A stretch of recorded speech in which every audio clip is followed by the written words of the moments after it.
یہ زمین کا ایک ٹکڑا نہیں، یہ خوابوں کی تعبیر ہے۔ یہ صرف گھاس کے میدان نہیں، یہ فطرت کی وہ خاموش نغمگی ہے جو ہر سننے والے دل کو ہلا دیتی ہے۔ یہ ہے سیری پائے میڈوز۔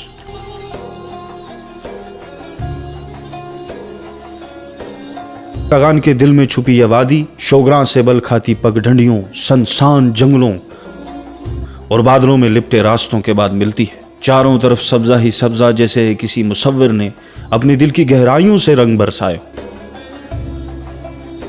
سیری پائے دو الفاظ مگر ایک پوری دنیا کا نام ہے۔ سری یعنی جھیل اور پائے یعنی وہ میدان جہاں بادل زمین کو چومنے آتے ہیں، جہاں کی خاموشی بھی بولتی ہے اور بولتی ہوئی ہوا دل کے راز سنتی ہے۔ یہاں کے لوگ سادہ، محبت کرنے والے، مہمان نواز اور خلوص سے بھرے دلوں والے ہوتے ہیں۔ ان کے چہرے پر عجیب سی مسکراہٹ ہوتی ہے جو جیسے قدرت نے خود تراشی ہو۔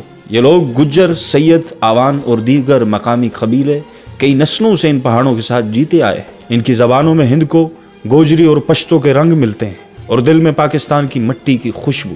یہاں کی ثقافت سادگی میں لپٹی ہوئی ہے۔ لکڑی کے چھوٹے گھروں میں دیسی چولہے، ہاتھوں سے بنے کمبل اور رات کو آسمان تلے دھند میں لپٹا ہوا کہوہ۔ مقامی میلوں میں دف کی تھاپ پر مقامی رقص اور بزرگوں کی زبانی داستانیں اس وادی کو ایک اور ہی جہاں بنا لیتی ہے۔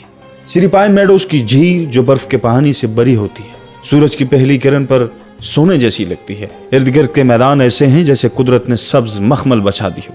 دور برف پوش پہاڑوں کی چھاؤں میں گھومتے گھوڑے، چرنے والی بھیڑیں اور آسمان سے باتیں کرتے بلندیوں پر اڑتے عقاب۔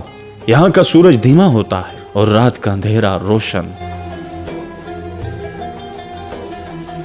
یہاں وقت تھم جاتا ہے اور دل جیسے سکون میں ڈوب جاتا ہے۔ سیاحوں کے لیے یہ ایک خوابناک مقام ہے۔ آپ جیپ میں شوگراں تک آتے ہیں اور پھر وہاں سے ایک مہماتی سفر شروع ہوتا ہے۔ راستے میں جنگلی پھول، چھوٹے چشمے اور قدرتی خوشبوئیں ساتھ دیتی ہیں۔ جب آپ آخرکار سیری پائے پہنچتے ہیں تو خود کو کہیں اور پا لیتے ہیں۔ یہاں رہائش کے لیے کچھ خیمہ نما کیمپ اور عارضی ہوٹل بھی دستیاب ہیں، مگر اصل قیام قدرت کی آغوش میں ہوتا ہے۔ رات کو ستاروں کے نیچے سونا اور صبح بادلوں کی جھرمٹ میں آنکھ کھولنا، یہ وہ تجربہ ہے جو عمر بھر یاد رہتا ہے۔